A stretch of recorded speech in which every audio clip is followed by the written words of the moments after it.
پچھلی قسط میں آپ نے جانا کہ کیسے وانگ مانگ نے ہان سلطنت کے شہنشاہ پنگ کو معزول کر کے اپنی ایک نئی سلطنت شن سلطنت قائم کر دی۔ وانگ مانگ اقتدار میں آیا تو اس نے عوام کو اپنے ساتھ ملانے کے لیے بڑے زمینداروں سے زمینیں چھین کر غریب کسانوں میں بانٹنے کا اعلان کر دیا تاکہ دولت کی غیر مساوی تقسیم ختم ہو سکے۔ اس نے نیا کرنسی کا نظام متعارف کرایا اور معیشت کو کنٹرول کرنے کے لیے سخت قوانین نافذ کیے، مگر یہ اصلاحات بری طرح ناکام ہو گئیں۔ امیر طبقہ اور غریب دونوں ہی اس کے خلاف ہو چکے تھے۔ اس دوران شیونگنو قبائل نے ایک بار پھر شمالی سرحدوں پر حملے شروع کر دیے۔ وانگ مانگ کو سلطنت بچانے کے لیے بڑی فوج تیار کرنا پڑی جس سے خزانہ خالی ہوتا گیا، مگر شیونگنو کو شکست نہیں دی جا سکی اور جنگیں مزید طویل ہوتی گئیں۔ خزانے میں کمی کی وجہ سے کسانوں پر بھاری ٹیکس لگا دیے گئے جس نے عوام کو ایک بار پھر بغاوت پر مجبور کر دیا۔ اس کے علاوہ چین پر قدرتی آفات کا بھی قہر ٹوٹ پڑا۔ شدید سیلاب، قحط اور ٹڈی دل کے حملوں نے زراعت کو تباہ کر دیا۔ ہزاروں لوگ بھوک سے مرنے لگے اور عوام میں بے چینی پھیل گئی۔ چین میں بغاوت کی چنگاڑی بھڑک اٹھی اور پورے ملک میں خانہ جنگی شروع ہو گئی۔ اس دوران دو بڑی بغاوتیں شروع ہوئیں۔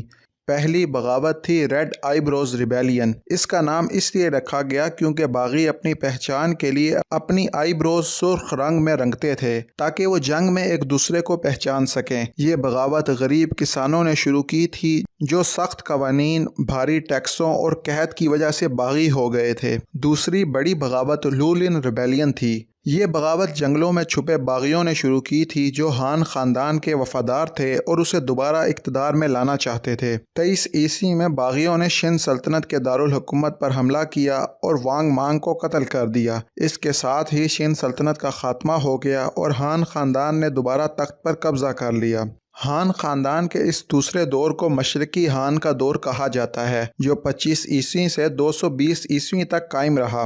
25 عیسوی میں لیو خاندان کے ایک وارث لیو شیو نے خود کو شہنشاہ گوانگ وو قرار دیا اور مشرقی ہان سلطنت کی بنیاد رکھی۔ اس کے بعد انہوں نے ریڈ آئی برو ریبیلین کو بھی کچل دیا اور یوں ہان سلطنت ایک بار پھر چین پر قابض ہو گئی اور ہان سلطنت کی ترقی کا ایک نیا سنہری دور شروع ہوا۔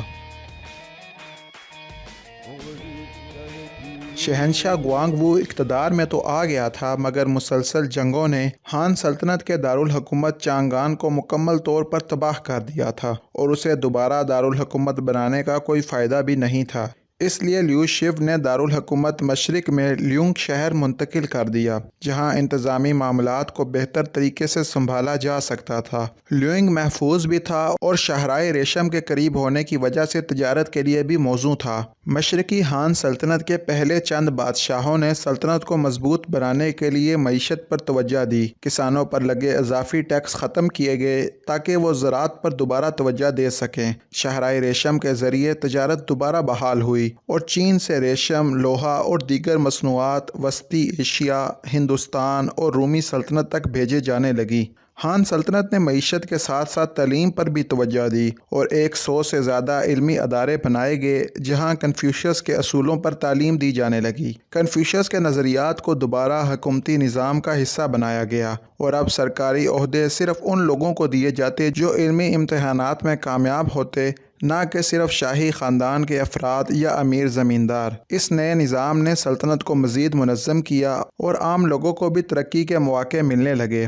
مشرقی ہان سلطنت کے اس دور کو سنہری دور کہا جاتا ہے۔ جیسے جیسے سلطنت مضبوط ہوتی گئی ویسے ہی بغاوتوں کو کچلنے کا وقت بھی آ گیا۔ ہان سلطنت نے پچھلی جنگوں سے سبق سیکھ لیا تھا اور اب وہ اپنے جنگی ہتھیاروں اور حکمت عملی میں بہتری لا چکے تھے۔ ہان سلطنت کی فوج اب شمال میں شیونگنو قبائل کو شکست دے چکی تھی۔ ویتنام اور کوریا میں بھی بغاوتوں کو کچلا جا چکا تھا اور چین کے زیادہ تر علاقوں میں مکمل کنٹرول قائم ہو چکا تھا۔ شاہراہ ریشم کے ذریعے تجارت عروج پر تھی اور معیشت پھلنے پھولنے لگی۔ اسی دوران 105 عیسوی میں ہان سلطنت کے ایک درباری اہلکار سائی لون نے کاغذ ایجاد کیا جس نے علم و دانش کو محفوظ کرنے کے طریقے کو ہمیشہ کے لیے بدل دیا۔ پہلے لکھائی کے لیے بانس کی تختیاں یا ریشم استعمال کیا جاتا تھا مگر کاغذ سستا اور زیادہ کارآمد تھا۔ اس کی ایجاد نے تعلیم کو عام کرنے میں مدد دی اور دیکھتے ہی دیکھتے چین میں سرکاری دفاتر، تعلیمی ادارے اور علمی دستاویزات کے لیے کاغذ کا استعمال عام ہو گیا۔ مگر جیسے جیسے علم بڑھا ویسے ہی سرکاری اہلکاروں کی طاقت بھی بڑھنے لگی۔ ہان حکمرانوں نے کنفیوشس کے اصولوں کے تحت حکومت چلانے کے لیے ایک نیا نظام بنایا تھا، جہاں حکومت میں شامل ہونے کے لیے علمی امتحان پاس کرنا ضروری تھا۔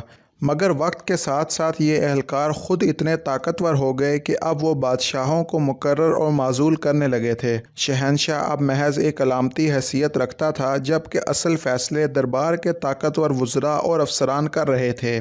اگر کسی شہنشاہ نے زیادہ طاقت حاصل کرنے کی کوشش کی تو درباری اہلکار اسے زہر دے کر یا کسی اور بہانے سے ہٹا دیتے اور اپنے پسند کے نئے بادشاہ کو تخت پر بٹھا دیتے۔ محل کے اندر سیاست اور درباری سازشیں بھی بڑھنے لگی۔ شہنشاہ اب حکومتی معاملات میں کم دلچسپی لینے لگے اور اصل طاقت درباری اہلکاروں اور وزراء کے ہاتھ میں چلی گئی۔ بادشاہ عیاشی میں مشغول رہتے، جبکہ سلطنت کے فیصلے وزیر اور محل کے افسران کرنے لگے۔ اس کے ساتھ ساتھ جاگیردار مزید طاقتور ہو رہے تھے اور مرکزی حکومت کمزور ہوتی جا رہی تھی۔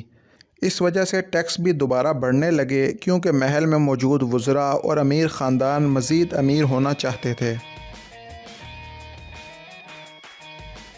184 عیسوی میں یہ ظلم حد سے بڑھ گیا اور کسانوں نے بغاوت کر دی۔ زینگ جیو نامی ایک مذہبی رہنما نے اعلان کیا کہ ہان سلطنت کا وقت ختم ہو چکا ہے اور ایک نیا دور شروع ہونے والا ہے۔ ہزاروں کسانوں نے پیلی پگڑیاں پہن کر بغاوت شروع کر دی۔ تاریخ میں اس بغاوت کو یلو ٹربن ریبیلین کہا جاتا ہے۔ دیکھتے ہی دیکھتے پورے چین میں بغاوت پھیل گئی۔ حکومت نے بغاوت کو روکنے کے لیے اپنی فوج بھیجی، مگر چونکہ درباری سیاست کی وجہ سے سلطنت پہلے ہی کمزور ہو چکی تھی، اس لیے یہ بغاوت جلد ختم نہیں ہو سکی۔ جنگ کئی سالوں تک جاری رہی اور آخرکار ہان فوج نے پیلی پگڑیوں کی بغاوت کو دبا دیا۔ مگر اس بغاوت سے ہان سلطنت کی بنیادیں ہل چکی تھی اور معیشت مکمل طور پر تباہ ہو چکی تھی۔ 179 عیسوی میں شہنشاہ لنگ کی موت کے بعد حالات مزید بگڑنے لگے۔ فوجی سردار اور درباری گروہ آپس میں لڑنے لگے اور حقیقی طاقت کسی بادشاہ کے ہاتھ میں نہیں رہی۔ ایک طاقتور جنگجو کاؤ کاؤ، جو سلطنت کا وزیر اعظم بن چکا تھا، نے 196 عیسوی میں دارالحکومت پر قبضہ کر لیا اور کمزور شہنشاہ شیان کو اپنی حفاظت میں لے لیا۔ مگر حقیقت میں شہنشاہ اب صرف نام کا بادشاہ تھا، کیونکہ تمام تر اختیارات کاؤ کاؤ کے پاس آ چکے تھے۔ 220 عیسوی میں جب کاؤ کاؤ کی موت ہوئی تو اس کے بیٹے کاؤ پی نے شہنشاہ شیان کو مجبور کیا کہ وہ تخت چھوڑ دے، اور یوں ہان سلطنت کا باضابطہ خاتمہ ہو گیا اور چین پر 400 سال سے زیادہ عرصے تک حکمرانی کرنے والی عظیم ہان سلطنت ہمیشہ کے لیے ختم ہو گئی۔ مگر شہنشاہ شیان کے ساتھ ویسا سلوک نہیں ہوا جیسے اکثر معزول ہونے والے بادشاہوں کے ساتھ کیا جاتا ہے۔ کاؤ پی نے اسے قتل نہیں کیا، بلکہ اسے ایک چھوٹے علاقے میں بھیج دیا، جہاں وہ باقی زندگی عام شہریوں کی طرح گزارتا رہا۔ اسے اس کا شاہی خطاب چھیننے کا افسوس تو تھا، مگر وہ جنگجو نہیں تھا، اس لیے اس نے سیاست میں واپس آنے کی کوشش نہیں کی۔ شہنشاہ شیان 26 سال بعد 234 عیسوی میں اپنی فطری موت مرا۔ وہ ہان خاندان کا آخری حکمران تھا اور اس کی موت کے ساتھ ہی وہ شاہی نسل بھی ختم ہو گئی جس نے چین پر 400 سال سے زیادہ عرصے تک حکمرانی کی تھی۔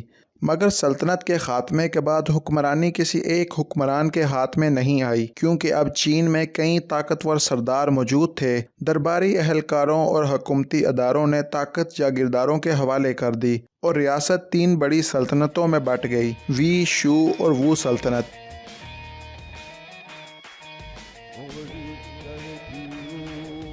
اب چین ایک بار پھر ایک نئے جنگی ریاستوں کے دور میں داخل ہو چکا تھا، جہاں 3 بڑی سلطنتیں ایک دوسرے کے خلاف برسر پیکار تھیں اور تاریخ کا ایک نیا باب شروع ہونے والا تھا، جسے 3 کنگڈمز پیریڈ یا 3 ریاستوں کا دور کہا جاتا ہے۔